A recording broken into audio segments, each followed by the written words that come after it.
नमस्कार साथियों अगर आप ज़मीन खरीद रहे हो तो वहाँ पे आप ये समझिए धारा 143 और 80 होता क्या है। और अगर मान लीजिए आप जानते हो कि धारा 80 143 क्या होता है, फिर भी आप विशेषज्ञ द्वारा समझ लीजिए और मैं आपको आदेश भी दिखाऊंगा इसका। ठीक है, इसे समझना काफ़ी ज़रूरी होता है। और देखिए साथियों, अगर आप कोई बेहतर कानूनी सलाह लेना चाह रहे हैं, कोई अपना डॉक्यूमेंट चेक करवाना चाह रहे हैं, कोई आप ज़मीन खरीद रहे हैं उसका डॉक्यूमेंट्स वेरिफिकेशन करवाना चाह रहे हैं, डबल रजिस्ट्री, अंश से अधिक विक्रय, 143, 80, सेक्शन 98, सेक्शन 116, तो ये चीज़ें आप सारी बेहतर तरीके से चेक करवा सकते हैं। कॉन्टैक्ट नंबर हमारा वीडियो की डिस्क्रिप्शन में मिल जाएगा। देखिए साथियों, सबसे पहले आप ये समझिए कि 143 और 80 है क्या, ये समझ लीजिए साथियों। ठीक है, जो लोग नहीं जानते उनके लिए फिर आदेश दिखाऊंगा।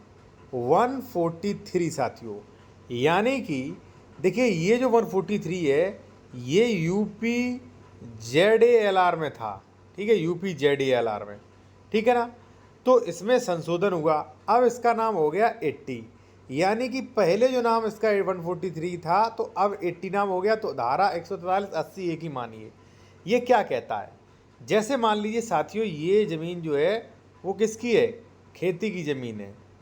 ठीक है, तो अगर खेती की ज़मीन है तो कोई दिक्कत नहीं, लेकिन साथियों अगर आप प्लॉट खरीद रहे हैं, यहाँ पे प्लॉट खरीद रहे हैं, ठीक है, तो जितना आपने प्लॉट खरीदा है उसका सेक्शन 80 होना चाहिए। यानी कि ये आदेश होना चाहिए कि फलानी खेत संख्या 96 में ये 1000 वर्ग फुट जो है वो धारा 80 घोषित किया जा सकता है, नहीं किया जाता है। अब इस पर कृषि नहीं होगी और इस पर जो है इसका गैर कृषक कार्यों के लिए इसका उपयोग किया जा सकता है। ठीक है, तो कहने का मतलब ये है भाई, कानून ये है कि खेती की ज़मीन में आप डायरेक्ट घर वगैरह निर्माण नहीं कर सकते, ना प्लॉटिंग कर सकते। अगर ऐसा करते हो तो वहाँ पे धारा 80 आपको करवाना होगा, तब आप निर्माण वगैरह करेंगे। अब कई लोग कहेंगे कि ये यूट्यूब वाले और ये गूगल वाले तो ऐसे ही करते रहते, कुछ नहीं भाई। देखिए जो कानून है मैं आपको बता रहा हूँ, सेक्शन 80 143 जाके आप विस्तार से पढ़ सकते हैं। एक मन में डाउट और क्लियर एक मिटा दूँ आपको, 143 80 के बाद दाखिल खारिज भी होता है, आदेश ले सकते हैं इसका मुझसे। और मात्र स्टाम्प दे देने से, आवासी का स्टाम्प देने से और मात्र रजिस्ट्री में आवासी लिखा देने से ज़मीन आपकी 143 80 घोषित नहीं मानी जाएगी। क्यों नहीं मानी जाएगी, क्योंकि जब तक 80 का आदेश नहीं होगा। अब देखिए आदेश कैसा होता है वो आप जान लीजिए। यहाँ पे देखिए गाटा संख्या 35 रखवाइए, गाटा संख्या 37, गाटा संख्या 38, गाटा संख्या कुल 7 किताब, थोड़ा मैंने हाइडन कर रखा है, ठीक है ना, दूसरे का आदेश था।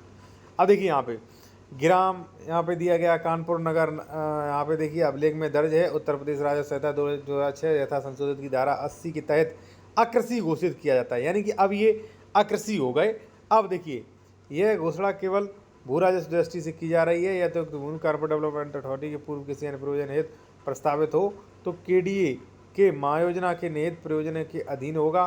तहसीलदार सदर की आख्या यहाँ पे आदेश जो है अभिन्न अंग होगी। ठीक है, तो देखिए जब भी मान लीजिए सेक्शन 80 143 किया जाता है तो बाकायदा आदेश दिया जाता है कि फलानी ज़मीन जो है वो 143 80 की जा रही है। अब इसे जो है गैर कृषि कार्यों से प्रयोजन से जो है इसका वो किया जाएगा, यूज़ होगा।